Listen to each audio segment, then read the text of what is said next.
Hello and welcome to Newsfeed on Trust TV. My name is Dorcas Yakubu, bringing you trending stories that people are talking about and sharing around the globe today, and also their opinions on such issues.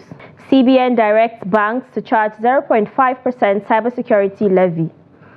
Federal government orders registration of all POS companies and operators. Police arrest attendant who absconded with his employer's POS machine in Niger State and withdrew 170,000 naira to play bets. Former Ukrainian Olympic athlete dies on front line fighting Russia. Now, top on what's trending, the Central Bank of Nigeria, CBN, has directed deposit money banks in the country to start charging 0.5% cybersecurity levy on some transactions done by their customers. The Apex Bank gave the directive in a circular dated May 6, 2024 and sent to all commercial, merchant, non-interest and payment service banks, as well as mobile money operators and payment service providers.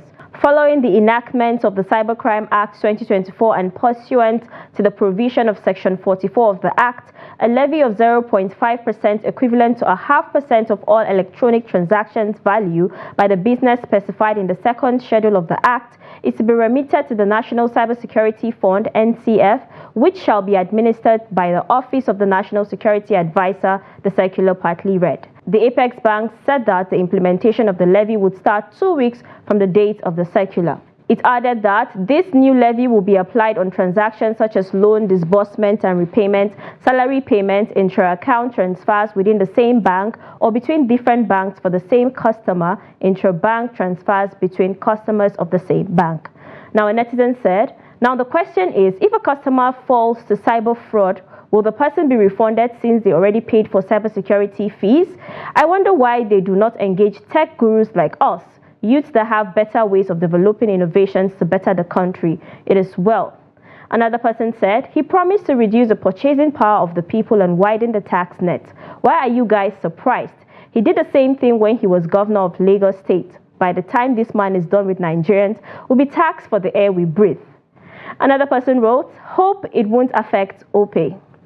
The Nigerian government, through the Corporate Affairs Commission, has issued a 2-month registration ultimatum to point-of-sales companies to register their agents, merchants, and individuals with the commission in line with legal requirements and directives of the Central Bank of Nigeria.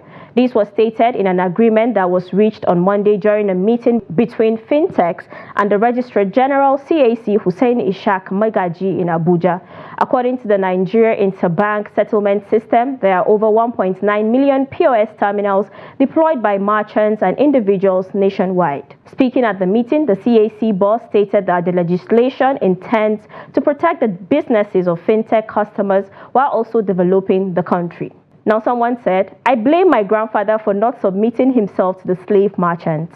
Another said, meanwhile, the youths are busy arguing over the video and Wizkid but can't even drag the government concerning the increase of goods, fuel and electricity. Y'all getting what you deserve, lazy youths. Another person said, wonderful, thieves can't use random and untraceable POS machines to rob people anymore. Now, the federal government on Tuesday vowed to pursue the criminal case against the crypto platform Binance and its officials to a logical end. Speaking against the backdrop of a bribery allegation made by the Binance Chief Executive Officer Richard Teng in a blog post published by the New York Times, top officials of the President Bola Tinubu administration described as false and unfounded the accusation that some individuals demanded $150 million bribe in cryptocurrency to settle the criminal charge against the firm. The NYT on Tuesday reported that on a trip to Nigeria in January, Tigran Gambaryan, a compliance officer with the exchange, received an unsettling message. The company had 48 hours to make a payment of roughly $150 million in crypto. Gambaryan, a former United States law enforcement agent, understood the message as a request for a bribe from someone in the Nigerian government. Now, someone said, why I no believe Binance be say you hired lawyer and the lawyer came back to tell you that Nigerian government want you to pay $1 million without any court sitting or hearing for federal charges? It doesn't add up at all. It's either your lawyer is lying or some media trying to propagate this lie. Another person said, I think the guy may be right considering the level of corruption in Nigeria and government officials in particular. Another person said, federal government must sue this guy and his company. He should point out who requested $150 million from him. Now, operators of the Niger State Police Command have arrested a POS attendant for alleged fraud in Boso, local government area of the state. Spokesperson of the command, SP Wasiu Abiodun, who disclosed this in a statement on Monday, May 6th, 2024, said the suspect, Augustine Odioku Nonso, absconded with his employer's POS machine, withdrew 170,000 naira and used it to play Niger Bet. The statement read, upon receipt of the complaint, police operatives attached to the division with the aid of technical intelligence arrested a suspect within Boso Estate. He confessed to the crime and about 170,000 naira was discovered to have been stolen by him. He claimed that he used the money to play Niger Bet at different locations. The suspect has been charged to court for prosecution. Now, someone said, if you know they play bets, you don't know what God do for you. Another person said, gamblers, they can do anything. In anything you do, pray you don't have a gambling addiction. Or more, you will learn the hard way. Another person said, imagine he plays Manchester United to score yesterday.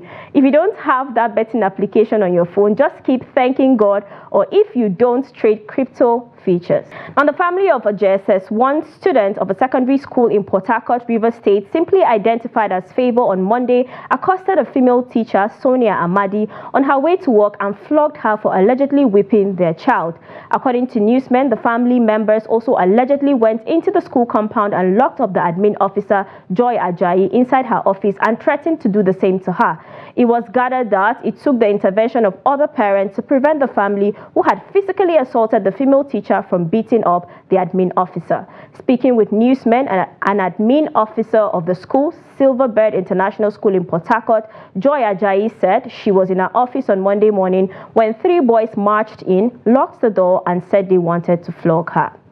Now, a netizen said, for the child's parent to want revenge, the teacher must have brutalized the child. Another person said, let me just say this, I have seen teachers flog students like their enemies. I was in that same class when it happened. They go too far sometimes. This might be what will check them. Another person opined, reason we have wasted youth in this our generation. No more discipline. Teacher, keep your hand inside your pocket. Just teach and leave those children alone. If their life spoil, no be your problem, not the parents' palaver. Now let's take a short break, and when we come back, you get to see why you should be street smart. Stay tuned. Welcome back, it's Newsfeed. Now, the management of Bamidele Olumiluwa University of Education, Science and Technology, Ikere Ekiti, has expelled 2 of its students filmed assaulting a female colleague. Reacting to the incident, the public relations officer of the institution, Temitope Akimbisoye, in a statement released, said the students caught in the video were summoned on Monday, May 6th, and were meted the appropriate punishment for their actions. Opemi Posi Precious Bolaji, a 100-level mass communication student who was beating her colleague with a stick and threatening to inflict bodily harm on her for allegedly destroying her 3-year-old love affair with her boyfriend, was found guilty of misconduct and flagrant breach of her matriculation oath and consequently expelled with immediate effect. Genesis Osaro, a 100-level mass communication student who provided the stick with which Gloria Ajayi was beaten, was found guilty of misconduct as an accomplice and flagrant breach of her matriculation oath and consequently expelled with immediate effect. Gloria Ajayi, a 100-level mass communication student who was seen being beaten in the viral video but did not retaliate or engage in fisticuffs with her tormentors, was exonerated. Now, someone said, your parents sent you to school to study, but you chose to bully your fellow students because of relationship.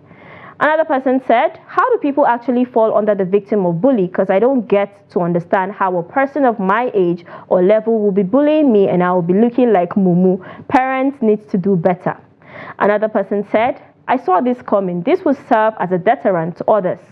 Why are you cameraing? Agberu asks as he attempts to extort British tourists in Lagos market. Take a look. Is busy. Wow, look at these colors. Very good, very good. Hi, boss. How are you? Whoa, we got the army. What's your name? Tai, my name is Tai. What? Tai. Why are you cameraman? I'm making a YouTube video. Oh, yeah. What do you want to do this for? Just filming Nigeria. You're Nigeria. What's your job? Hello. You are the one controlling here. Thank you, brother. In charge. Are you want to shoot video? I'm just filming around. Okay. Just seeing what life is like in Nigeria. You don't like it? We don't allow something like this. If you want to shoot any action like this, we need to see us first. You understand? Are you the boss? Yeah. It's not it. Let's go. But this is a public area. Yeah. We are working for local government. You work for the government? Yeah. Where's your show me your ID. We are in charge of this. Maybe this gate down. We are in charge of that. But everyone, if you want to do anything camera like this, you need to see us first. You understand? Are you sure? Yeah. But everyone has been so friendly and nice on camera. No. I'm not like a news reporter. I am just making a video for myself. Let's go back to the table. Use it for yourself. You need to see us first. You need to pay. He's in charge. We charge for it. show me your ID. Like, come on, Harry. Let's go to the table. Okay. The number is not going. Nice to meet you, brother. Nice to meet you. This guy is just like a random guy, or maybe he's just a random guy. He just needs money. Oh, he just wants money. Yeah. I thought maybe he is the boss, and I'm just messing with like the mafia of Nigeria. Now, someone said, "Why are you cameraing?" Someone pleaded, please tag the local government that he works for. The state and the president need to see how the ambassador is selling Nigeria to foreigners. Another person wrote, we need jobs in our country. Look at a full-grown man without any physical challenges loitering at that time of the day. Veteran Nollywood actor Kanayo recently introduced his first son, Clinton Mbase, to the film industry. In a video posted on his Instagram page on Monday, Kanayo revealed that Clinton will be joining his production company as an assistant production manager and personal assistant to him. In the video, Kanayo emphasized that his son is there to work and should be treated as any other crew member. Take a look. Clinton, my first son, Onye's MBC. Wow. And he's joining us today as assistant production manager. He's assistant production manager and PA to me. Don't treat him like my son.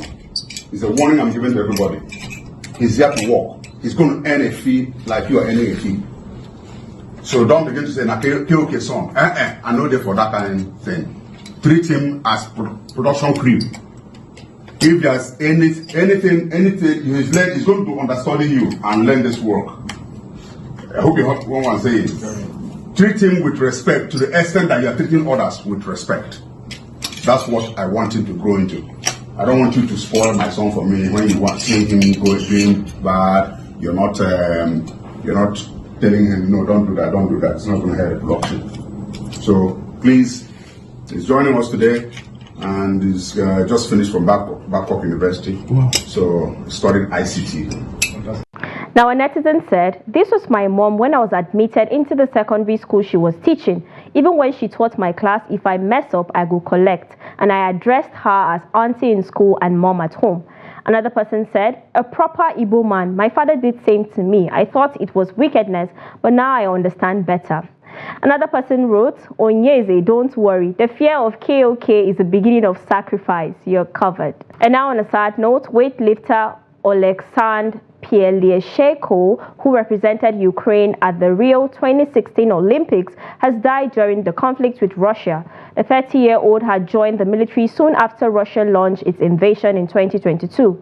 Oleksandr had died defending his country, the National Olympic Committee of Ukraine said. He won European gold in 2016 and 2017 and narrowly missed out on a medal at the Rio Olympics. He was later banned after failing a drugs test in 2018. Another Ukrainian athlete said that more than 400 Ukrainian professional sports people have died in the war. Now, a netizen said, Russia started war, not a conflict. Another person said, RIP, their innocent victim of NATO. Another wrote, Russia has taken so much. I hope one day they can be held responsible for all their acts of genocide. But the world sits idly by and does nothing. And now to a funny video of what a girl does to random kids staring at her. You're up to date with trending stories across the world. Follow us and subscribe to all our social media platforms, Facebook, YouTube, Instagram, and X. Until next time, goodbye.